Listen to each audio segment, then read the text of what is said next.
Sir Jagan గారి పైన అనర్హత వేటు వేయబోతున్నారని చెప్పేసి ఒక వార్త రావడం చూస్తున్నాం సార్. అయితే అనర్హత వేటు ఎందుకు వేస్తారు? మరి ఇప్పుడు ఈ వస్తున్న ఈ ప్రచారంలో నిజం ఉందంటారా లేదంటారా సార్? మీ ఒపీనియన్ సార్ దీనిపైన?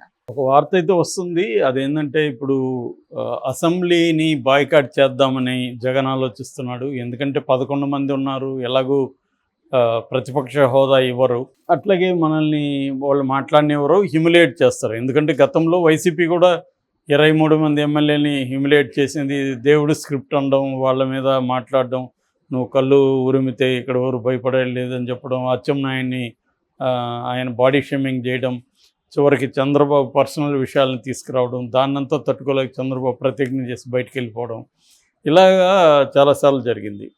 సో అందువల్ల ఇప్పుడు ఇంకా జగన్కి ఇప్పుడు కూడా జరిగే అవకాశం ఉంది ఆల్రెడీ.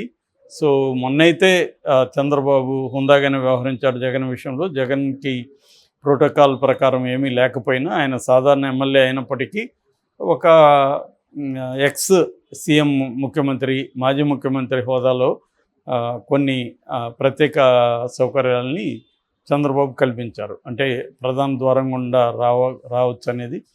అట్లాగే ఆయన మంత్రులు తర్వాత ప్రమాణ స్వీకారం చేయించడం కానీ ఇవన్నీ కొంత హుందాగానే చంద్రబాబు వ్యవహరించాడు. అయితే అక్కడ కూడా బయట మళ్ళీ తెలుగుదేశం జనసేన కేడరు జగన్ని ఇన్సల్ట్ చేస్తూ జగన్ మామయ్య గుడ్డు పగిలింది మామయ్య అట్లా ఇట్లా ఒక రకమైన ర్యాగింగ్ చేశారు. సో తర్వాత జగన్ అసెంబ్లీకి రాలేదు. దానికి కారణం ఏంటంటే అయ్యన్న పాత్రుడు జగన్ని ఎలాగో మాట్లాడాడు మనం తెలుసు. బండబూతులు తిట్టడం, సైకో అని చెప్పడం, వాడు వీడియోని తిట్టడం, అలాంటి అతన్ని తీసుకొచ్చి అసెంబ్లీలో ఒక గౌరవ పరిస్థితి ఉంటుంది. ఇంత బూతులు తిట్టి అయ్యన్న పాత్రను తీసుకొచ్చి స్పీకర్ని చేస్తే అట్లాంటి స్పీకర్ ఇంకా మనతో ఎలా వ్యవహరిస్తాడు అన్న ఒక దీంతో వాళ్ళు నిరసనతో రాలేదు. సో ఇప్పుడు పరిస్థితి ఏంటి అనేది ఇప్పుడు చర్చ. ఇప్పుడు వీళ్ళు అసెంబ్లీకి వస్తారా రారా?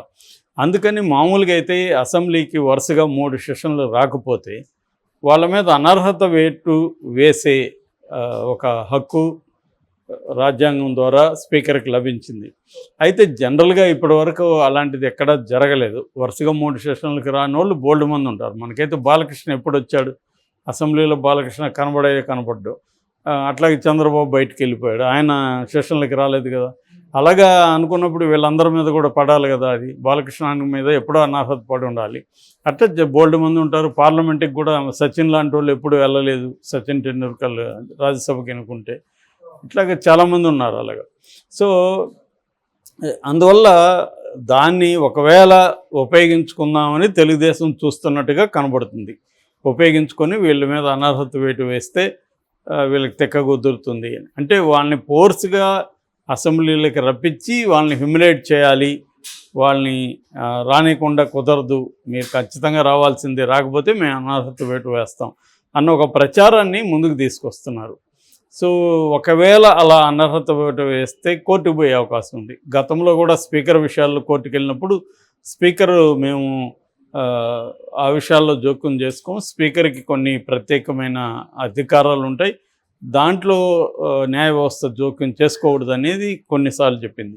కానీ మనకి మహారాష్ట్ర స్పీకర్ విషయంలో కొంతమంది విషయంలో స్పీకర్ మీద కూడా సీరియస్గానే సుప్రీంకోర్టు మాట్లాడిన సందర్భాలు ఉన్నాయి. ముఖ్యంగా పార్టీ ఫిరాయింపులకు సంబంధించి స్పీకర్ నిర్ణయాలు తీసుకోకపోతే మీ డ్యూటీ మీకు గుర్తు చేస్తున్నాం అని కూడా చెప్పిన ఇది ఉన్నాయి. కాబట్టి ఇతనేమీ అల్టిమేట్ కాదు, అందరు కూడా రాజ్యాంగానికి లోబడి పనిచేయాల్సి ఉంటుంది.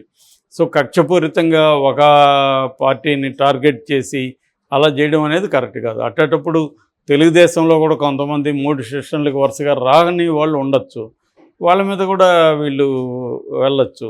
సో ఇలాంటివి ఉంటాయి. వాళ్ళు రేపు అనారోగ్యం అది సర్టిఫికేట్లు కూడా తీసుకురావచ్చు.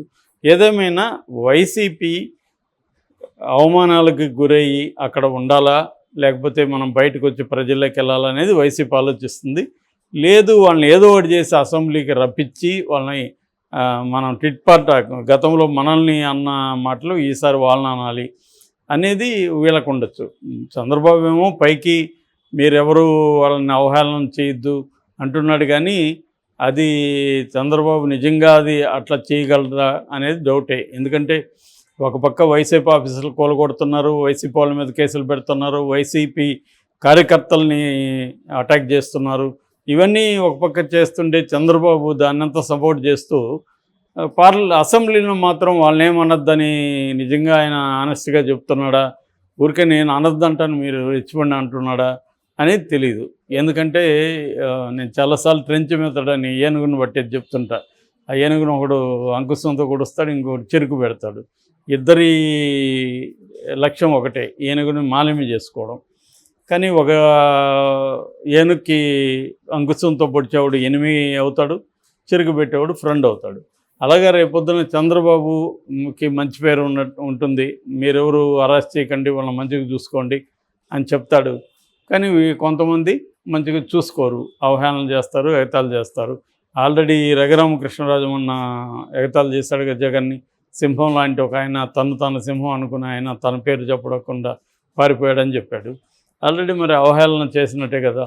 సో ఇలాగా రేపొద్దున ఖచ్చితంగా చేస్తారు. కాకపోతే వైసీపీ వైపు నుంచి ఆలోచించినప్పుడు ఖచ్చితంగా అవహేళన చేసినా, వీళ్ళని మాట్లాడనివ్వకపోయినా తమ వాయిస్ని వినబడేట్టుగా అసెంబ్లీ రూల్స్ను ఉపయోగించుకొని చేయాలి.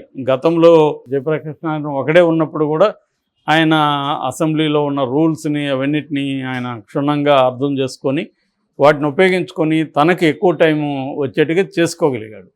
కాకపోతే ఇక్కడ రూల్స్ ఎవడు పాటిస్తాడు? అందరూ పాటించరు కదా. ఈయన విషయంలో కొంత వాళ్ళు అలో చేశారు. అదే రేపొద్దున రూల్స్ ప్రకారం మేము వెళ్తాం, మాకు ఇంత టైం ఇవ్వండి అంటే ఇవ్వకపోవచ్చు రేపు. పైగా అయ్యన్న పాత్రుడు అక్కడ మనకు తెలుసు ఎట్లా ఉంటాడు. సో అయ్యన్న పాత్రుడు రేపొద్దున బూతులు తిట్టి కూర్చోండి అని చెప్పచ్చు.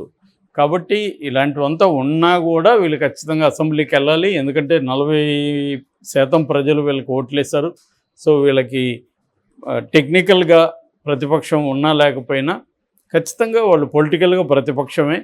కాబట్టి ప్రజల తరపున సమస్యల్ని చర్చించడం, వాయిస్ని వినిపించడం అనేది అసెంబ్లీలో కూడా వీళ్ళు చేయాలి. ఒకవేళ వాళ్ళు హ్యూమిలేట్ చేసినా, వీళ్ళని మాట్లాడనివ్వకపోయినా అప్పుడు ప్రజల్లోకి ఆ విషయాన్ని తీసుకెళ్ళాలి. ఇట్లా మమ్మల్ని మాట్లాడనీయట్లేదు, ప్రజల ఇష్యూస్ని చర్చించడానికి వాళ్ళు అలో చేయట్లేదు, కాబట్టి మేము ఇంకా అసెంబ్లీకి పోయి టైం వేస్ట్. సో మేము ప్రజల తరపున ఉంటాం, మీ ఇష్యూస్ తరపున ఎక్కడికక్కడ పోరాడతామని చెప్పి వీళ్ళు వెళ్ళి పోరాడాలి. సో అది జరిగినప్పుడు ఖచ్చితంగా వైసీపీకి మంచి పేరు ఉంటుంది. వీళ్ళు కనీసం మనకి అండగా నిలబడ్డారని వాళ్ళు అనుకుంటారు. ఎందుకంటే చంద్రబాబు ఎట్టి పరిస్థితుల్లో కూడా ఈ సూపర్ 6 పథకాలని యాజ్ ఇట్ ఈజ్గా అమలు చేయడం కష్టం. ఎందుకంటే మింటి చెప్పిన స్థాయిలో 1,20 కోట్లు దీనికి పర్ ఇయర్ ఖర్చు పెట్టాలి. అంత డబ్బులు లేనప్పుడు కావాలనే వీళ్ళు కట్ చేస్తారు. ఆ కట్ చేసినప్పుడు ప్రజలు ఇబ్బంది పడతారు. దానిని ఎత్తి చూపుతూ వీళ్ళు పోరాటాలు చేయాల్సిన అవసరం ఉంది. అది ఎంత ఎఫెక్టివ్గా చేస్తారనేది ఇంపార్టెంటు. సో అసెంబ్లీలో అనర్హత వేటు వేసినా వేయకపోయినా వీళ్ళైతే వెళ్ళాలి. వేయకుండా చూసుకోవాలి. వీళ్ళు వెళ్ళి మాట్లాడాలి. దానికి సంబంధించి పోరాటం అనేది అసెంబ్లీ లోపల బయట కూడా చేయాలి. అది వైసీపీ ముందున్న కర్తం. జగన్ కూడా అదే ఆలోచిస్తున్నట్టుగా మొన్న అతని మాటలో తేలింది. మనకి మాట్లాడడానికి వాళ్ళు ఒప్పుకోరు ఎవరు, బట్ మనం వెళ్దాము, ఒకవేళ అక్కడ కుదరినప్పుడు ప్రజల్లోకి వెళ్ళి మన ప్రజలకు తెలియజేద్దాం అనేది జగన్ చెప్పాడు. సో వైసీపీ వ్యూహం అసెంబ్లీని బాయ్కాట్ చేయడం అన్నట్టుగా ఇప్పటికైతే ఏం కనిపించలేదు. అసెంబ్లీకి వెళ్ళాలి, అవమానాలు చేస్తే గురవుదాం, ధైర్యంగా ఎదుర్కొందాం అనేది జగన్కు ఉంది.